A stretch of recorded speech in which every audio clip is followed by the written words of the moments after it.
berfirman, sujud di altarnya.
bebaskanku, ya ubah hidupku. Akhiri jalan rui hatiku, sesuatu terjadi saat datang di altarnya. Sesuatu terjadi, pemulihan terjadi, pemulihan terjadi, kemenangan terjadi, kemenangan terjadi saat datang di altarnya.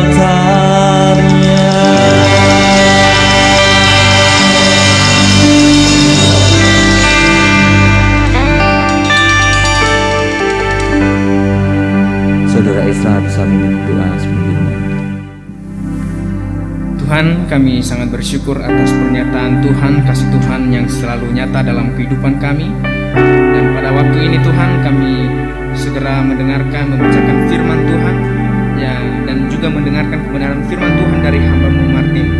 Tuhan, biarlah apapun yang kami dengar dapat menjadi bekal dalam kehidupan kami, dan apapun yang Dia sampaikan itu berasal dari Engkau saja, Tuhan Yesus.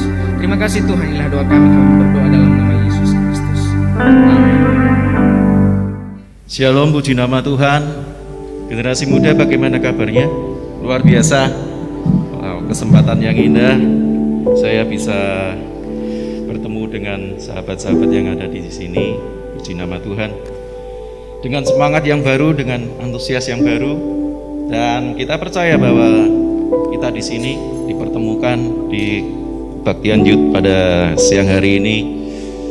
Kita berharap curahan Roh Kudus selalu menaungi kita dimanapun kita berada. Puji nama Tuhan.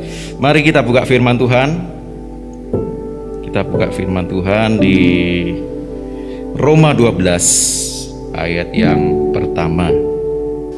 Mari kita baca bersama-sama pada hitungan yang ketiga. 1, 2, 3. Karena itu saudara-saudara, demi kemurahan Allah, aku menasihatkan kamu supaya kamu mempersembahkan tubuhmu sebagai persembahan yang hidup, yang kudus, dan yang berkenan kepada Allah. Itu adalah ibadahmu yang sejati. Amin.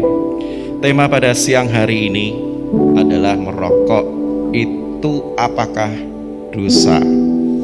Nah, merokok itu apakah dosa? Di saat-saat sekarang, bahkan tahun-tahun yang lalu, saya bekerja, bahkan nggak cuma saya ya, mungkin teman-teman kita semua yang ada di tempat ini punya teman atau punya sahabat yang dulu nggak pernah merokok. Tiba-tiba begitu kita ngeliat, tahu-tahu dia ngerokok.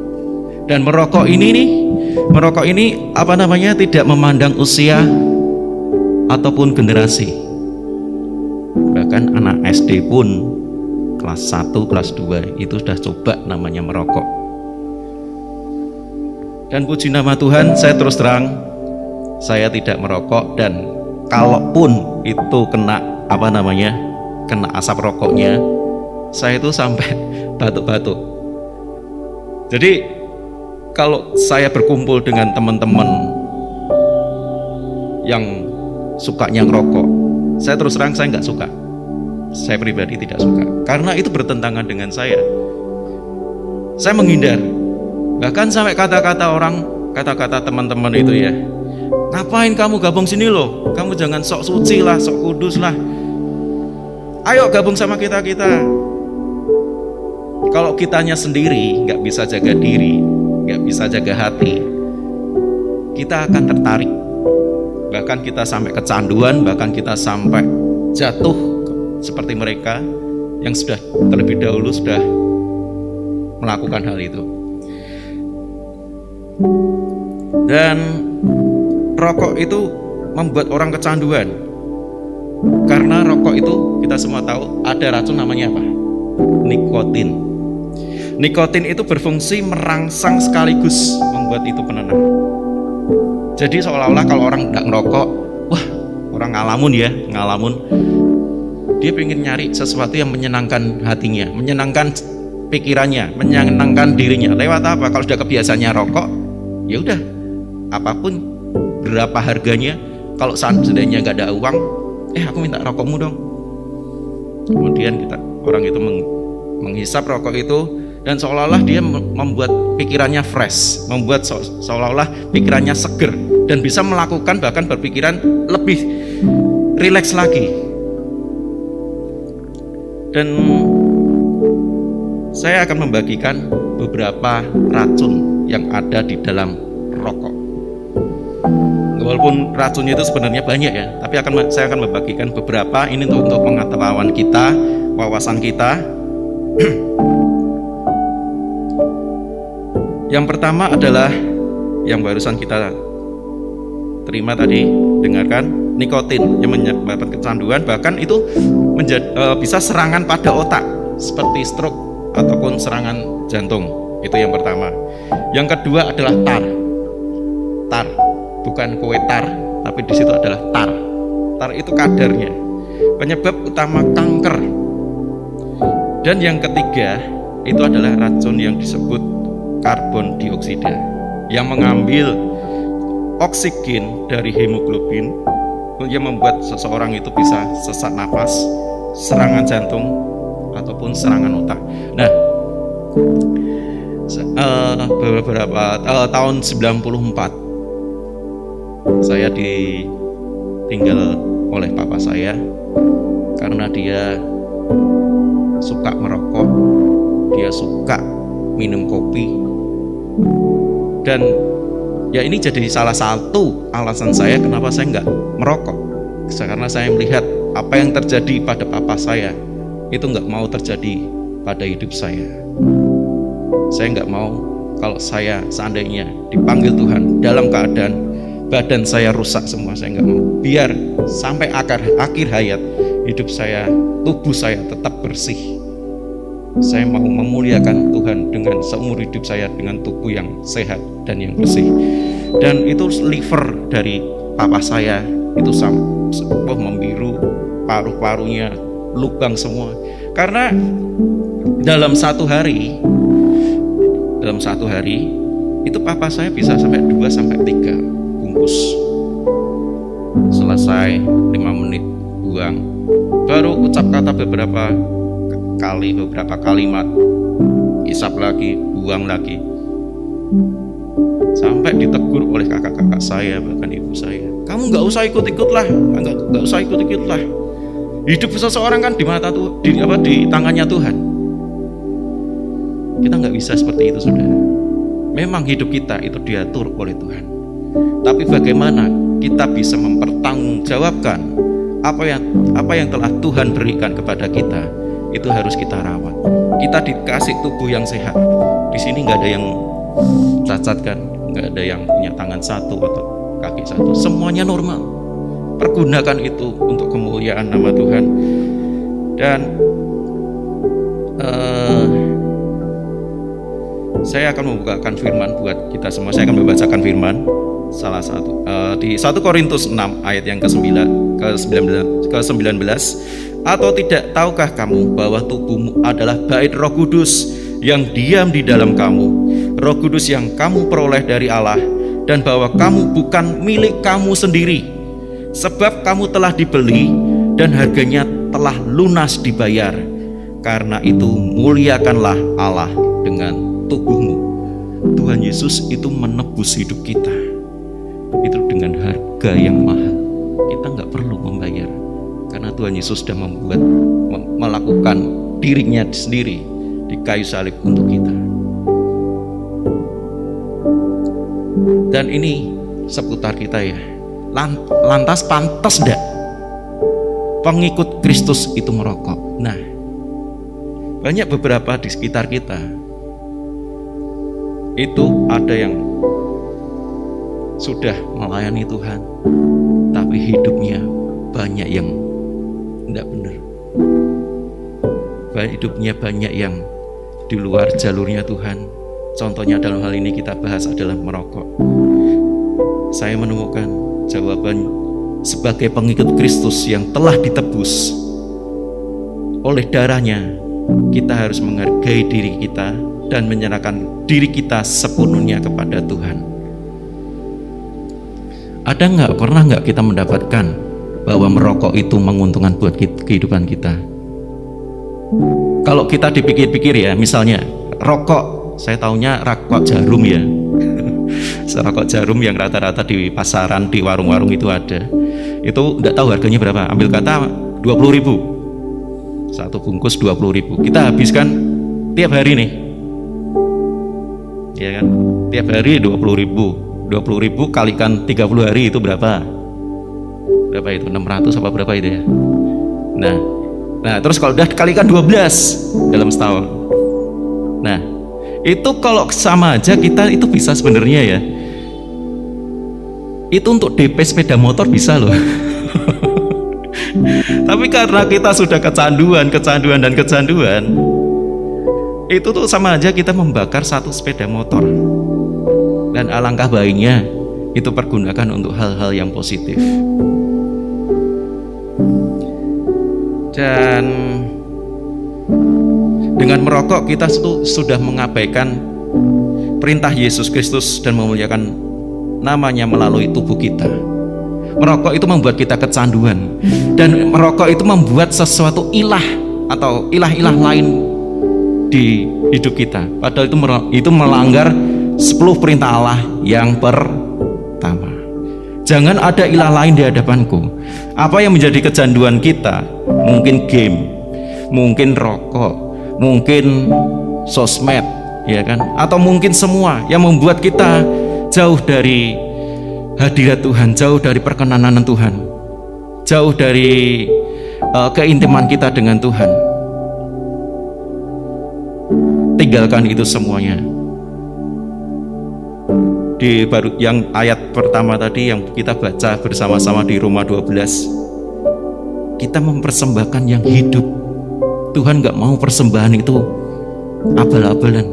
Tuhan gak mau persembahan itu hal-hal yang mati. Tuhan maunya apa? Persembahkan yang hidup. Sesuatu yang hidup, sesuatu yang bernyawa, sesuatu yang bergerak, dan sesuatu yang kudus, yang berkenan kepada Allah. Yang hidup, yang kudus, dan yang berkenan kepada Allah. Jadi jelas bahwa merokok itu adalah dosa karena bertentangan dengan firman Allah, dan rokok itu bisa menjadi berhala dalam kehidupan kita. Dosa adalah segala sesuatu yang menundukkan hati Allah dan gak sesuai dengan firman Tuhan. Apakah perokok bisa diampuni dosanya? Perokok itu bisa diampuni dosanya. Ada dua jawaban. Yang pertama, barusan lagu kita itu lagu yang pas. Thank you Mel, itu juga membuat spirit kita tambah kuatkan oleh lagu pujian tadi. Datang kepada Tuhan. Lagunya tadi apa? Sujud di altarnya. Kita cari Tuhan dulu. Jangan cari yang lain. Kita cari teman, itu nggak akan bisa. Kita cari pendeta, itu nggak akan bisa. Pribadi demi pribadi temukan Tuhan dulu, baru kita bisa merubah semuanya. Datang kepada Tuhan dan berdoa. Untuk apa? Untuk memohon pengampunan kesalahan kita. Buka belak-belakan, buka fair-fairan sama Tuhan. Tuhan, ini aku Tuhan. Aku telah jatuh dalam kecanduan game, sosmed, sehingga aku nggak ada waktu pribadi dengan Engkau. Minta pengampunan. Di 1 Yohanes 1 ayat yang ke-9, mari kita buka bersama-sama firman Tuhan. 1 Yohanes 1 ayat yang ke-9. Yes, mari kita baca bersama-sama dengan semangat. 1 Yohanes 1 ayat yang ke-9. Jika kita mengaku dosa kita, maka Ia adalah setia dan adil, sehingga Ia mengampuni dosa kita dan menyucikan kita dari segala kejahatan. Jika kita mengaku dosa kita, maka Ia adalah setia dan adil, sehingga Ia adalah Tuhan Yesus, mengampuni dosa kita dan menyucikan kita dari segala kejahatan. Dia itu membersihkan dosa dan pelanggaran kita. Dia tidak mau mengingat-ingat pelanggaran kita. Yang saat ini Tuhan mau, itu hati kamu datang kepada Tuhan dan minta ampun. Yang kedua, yang kedua, berniat untuk tidak untuk mengulangi merokok lagi, berniat untuk tidak mengulangi kecanduan gaming lagi, berniat untuk tidak mengulangi kecanduan sosmed lagi. Dan kita mau mengubah paradigma kita, mindset kita diubah. Selama ini kita dibutakan oleh sosmed, selama ini kita dibukakan untuk kesenangan duniawi kita. Kita ubah semuanya. Kita pikirkan kesenangan surgawi, kesenangan Roh Kudus, kesenangan Tuhan itu apa? Meninggikan Tuhan, menyembah Tuhan, memberikan waktu yang terbaik. Kita belajar sesuatu yang sudah menjadi kecanduan untuk kita hilangkan itu sulit. Tapi kalau kita berniat dan minta pertolongan Tuhan, itu pasti bisa. Kakak ipar saya itu contoh salah satunya. Dia sudah merokok selama 55 tahun. Dia sudah stop sama sekali untuk merokok. Itu hal yang luar biasa. Orang lain bisa, kita pasti bisa. Kita punya Tuhan, Dia yang jauh lebih bisa daripada kita, karena kita adalah ciptaan Tuhan. Kita punya Tuhan yang menciptakan kita. Biarkan Tuhan memakai caranya sendiri, memakai caranya yang ajaib untuk mengubah kita. Jalan-jalan satu-satunya adalah kita sujud di altarnya, datang kepada Tuhan, minta pengampunan, dan berniat untuk tidak mengulangi kesalahan kita di hal yang sama. Puji Tuhan, amin. Ya, saya harap meskipun firman Tuhan ini singkat, itu bisa menguatkan bagi setiap kita yang mendengarkan firman Tuhan pada siang hari ini. Puji nama Tuhan. Shalom, generasi muda youth. Puji nama Tuhan. Apa yang disampaikan kemarin itu terjadi dengan om saya sendiri, papa saya. Awal saya udah 2009 itu, om saya dinyatakan hampir dia istilahnya dia merokok. Saya melaporkan om saya berapa kali untuk berhenti rokok, tapi dia nggak bisa dengar. Sampai saya memutuskan harapan itu sama sekali saya minta doa Tuhan. Berikan om saya, kakak-kakak saya, sepupu saya sendiri, itu mereka saya juga mereka bilang jam rokok, tapi mereka susah istilah itu, susah mengerti. Itu yang saya alami 9 tahun lalu, dimana saya tuh om saya dinyatakan kena kanker stadium 4 karena rokok. Saya masih berdosa banget. Apa yang saya salah itu pun saya juga bersalah banget dengan om saya, sepupu saya, apalagi ke adik-adik saya berapa kali saya ngomong ke om saya, papa saya juga, saya ngomong, "Pak, ini gimana? Kamu papa saya ngomong, berapa kali saya ngomong, tapi papa saya mengerti posisi.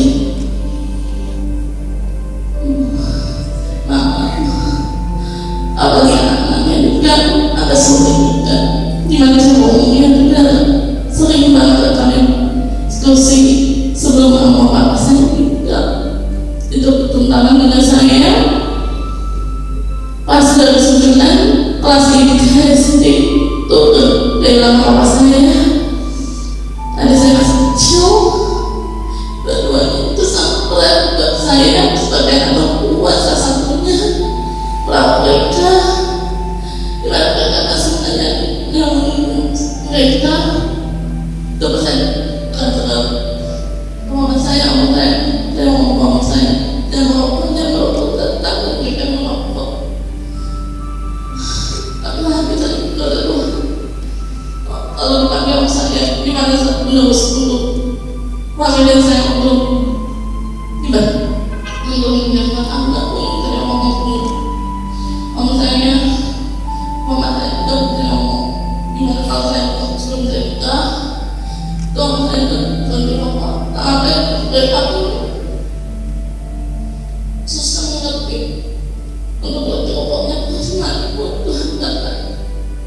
Tuhan mengerjakan saya untuk setiap anaknya, terutama saya, keadaan saya, selama saya, tante saya, boleh saya semua dia ngomong, dia pernah ngomong sama sekali pun Tuhan telah menjadikan saya, ke tante saya, mama saya, untuk mendorong saya untuk jangan merokok, tapi saya berkata Tuhan perhatikan semua waktu itu menyatakan buat hati saya, apalagi saya juga tenang.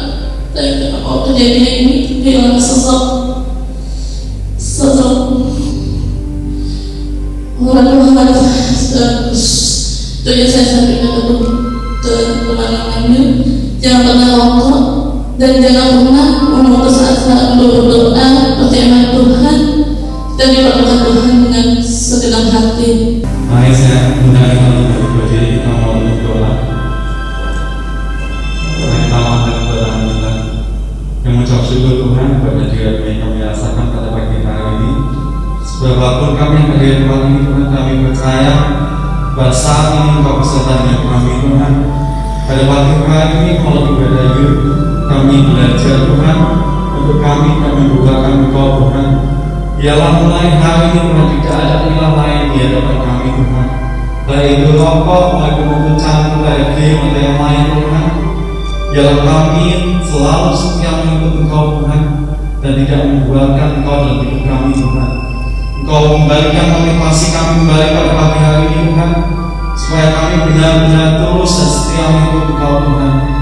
Biarlah Engkau jadikan baik Allah yang ada di dalam diri kami ini Tuhan betul-betul tulus, betul-betul murni Tuhan, sehingga kemuliaan boleh terpancar dalam masing-masing setiap kami Tuhan.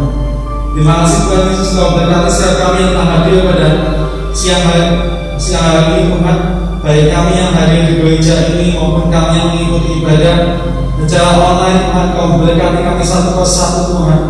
Kami percaya pada saat kami mengandalkan Engkau Tuhan dan kami memprioritaskan Engkau di atas segalanya Tuhan, kami percaya maka berkat mengalir Tuhan, pemeliharaan untuk nyata dalam hidup kami Tuhan.